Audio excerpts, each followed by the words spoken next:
어제 본문에서는 솔로몬이 하나님께 기도하는 장면이 나왔다라면 오늘 본문에서는 하나님께서 솔로몬에게 약속을 하시는, 그리고 명령을 하시는 장면이 나타나고 있습니다. 하나님께서 솔로몬에게 나타나셔서 한 가지 말씀을 해주시죠. 너의 기도와 너가 내 앞에서 간구한 바를 내가 들었다. 3절에 보면, 그래서 너가 건축한 이 성전을 거룩하게 구별해서 내 이름을 영원히 그곳에 두며 내 눈길과 내 마음이 항상 거기에 있을 것이다. 즉 솔로몬이 아주 정성스럽게 건축한 이 성전을 하나님께서 받으시겠다라고 하는 말씀을 해주십니다. 그리고 약속을 한 가지 주시죠. 너가 만일, 조건적인 약속입니다. 너가 만일 내 아버지 다윗이 행한 같이 마음을 온전히 하고 바르게 해서 내 앞에서 행하고 내가 내게 명령한 대로 온갖 일에 순종하여 내 법도와 율례를 지키면 이 솔로몬의 왕위가 영원할 것임을 하나님께서 약속해 주십니다. 우리가 잘 아는 것처럼 솔로몬이 이 약속을 지키지를 못했습니다. 솔로몬이 이방의 우상들을 이제 숭배하였죠. 그래서 이 솔로몬의 왕위가 흔들리기 시작하였고, 이 이후에 이스라엘은 분열 왕국의 시대를 겪고 또 다른 나라에 의해서 식민지가 되는 그런 아픔을 겪게 되었습니다. 이 본문이 참 우리에게 주는 여러 가지 의미가 있는데요. 먼저는 우리가 하나님 앞에 반드시 지켜야만 하는 것이 있다는 것입니다. 그리고 하나님께서 우리에게 요구하시는, 지키라고 하시는 것은 복잡한 것도 아니고 어려운 것도 아니라는 것입니다. 복잡하지 않고 아주 단순하죠. 딱 한 가지입니다. 하나님께서 바라고 원하시는 것 딱 한 가지입니다. 바로 그것은 하나님의 말씀대로 살라는 것이죠. 주님이 정말 원하셨던 것은 화려한 건물을 짓는 것도 아니었고, 엄청나게 많은 양의 그런 양과 소를 잡아 예물을 많이 드리는 것도 아니었습니다. 주님이 정말 원하셨던 것은 말씀대로 행하라 라고 하는 것이었습니다. 말씀대로 행하라. 하나님의 말씀을 지키며 살라. 솔로몬이 정말 지혜가 있는 사람이었는데, 그리고 그 지혜가 충만했던 시절이 있었는데 아쉽게도 그 지혜를 점점 더 잃어버린 것 같아요. 정말 지혜로운 사람은 하나님의 말씀대로 삽니다. 그분이 주신 그 규례와 법도를 지키며 삽니다. 그런데 인간적인 지혜가 싹트기 시작하면 이거 조금 안 지킨다고 내게 별일이 일어나겠어? 지난번에도 별일이 안 일어났는데 이번이라고 일어나겠어? 그런 생각이 스멀스멀 스며드는 것이죠. 그래서 솔로몬이 점점 더 하나님의 말씀에서 멀어지는 것을 우리가 확인할 수 있습니다.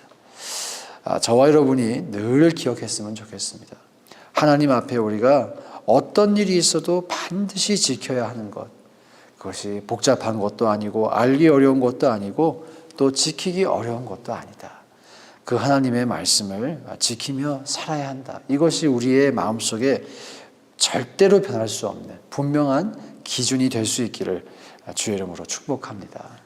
또 이것은 지키기 어려운 것이 아닙니다. 하나님의 계명은 무거운 것이 아닙니다.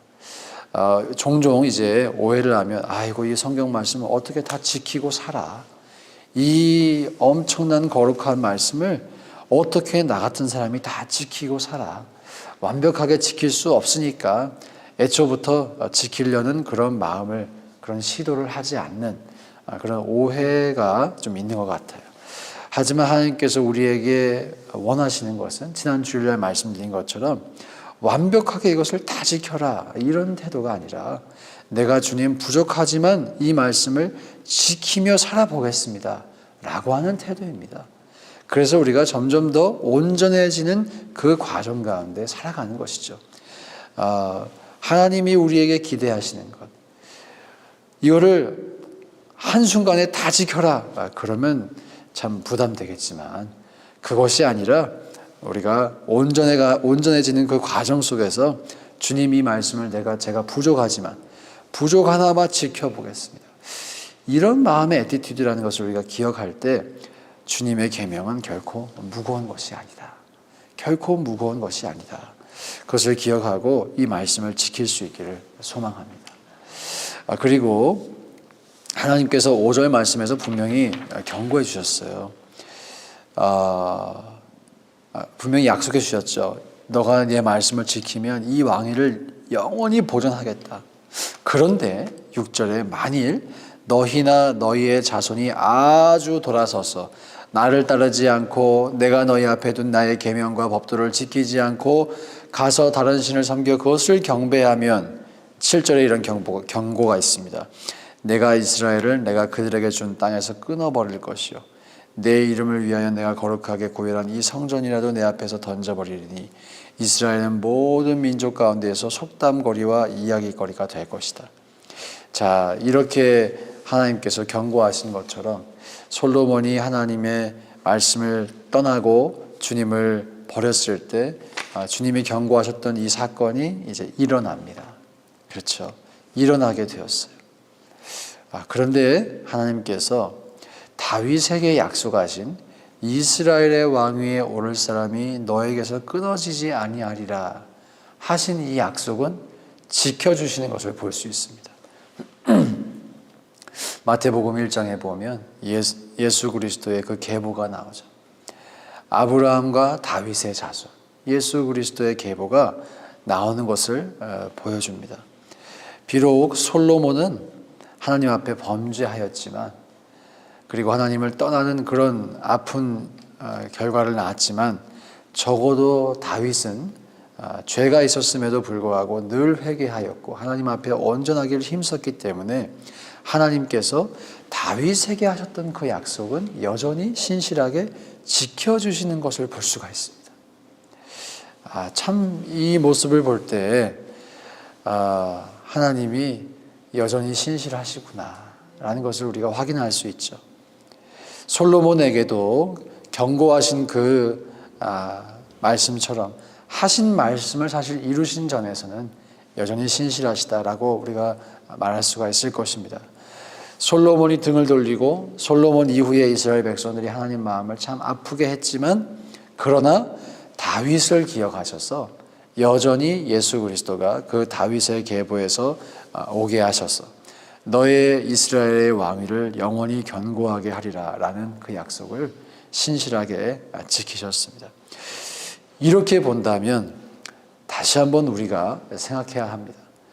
이렇게 신실하신 하나님의 성품을 우리가 기억할 때 하나님 말씀을 왜 지키지 않겠습니까? 왜 지키지 않을 이유가 어디에 있습니까?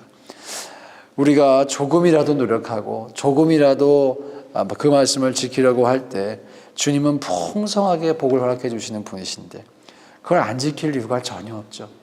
주님을 떠날 이유가 전혀 없죠.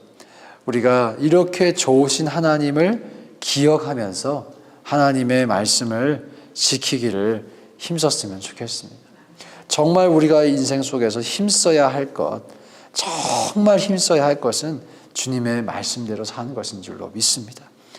많은 분들이 열심히 일하고 사시고 열심히 삶을 살아가시는데 그 삶을 살아갈 때 진짜 마음 쏟아야 할 것, 정말 힘을 써야 될 것, 노후 대책도 아니고 주식 투자도 아니고 돈 버는 것도 아니고 하나님의 말씀대로 사는 것인 줄로 믿습니다. 그대로 살면 나머지는 따라오는 것이죠. 나머지는 따라오는 것이죠. 그래서 우리가 정말 지혜로운 사람이 되어서 주님이 솔로몬에게 요구하신 딱 한 가지, 내 말씀대로 살아라. 그 말씀대로 우리가 살아갈 수 있기를 주의 이름으로 축복합니다. 함께 이 시간 기도하실 때 말씀을 기억하시며 우리 인생 가운데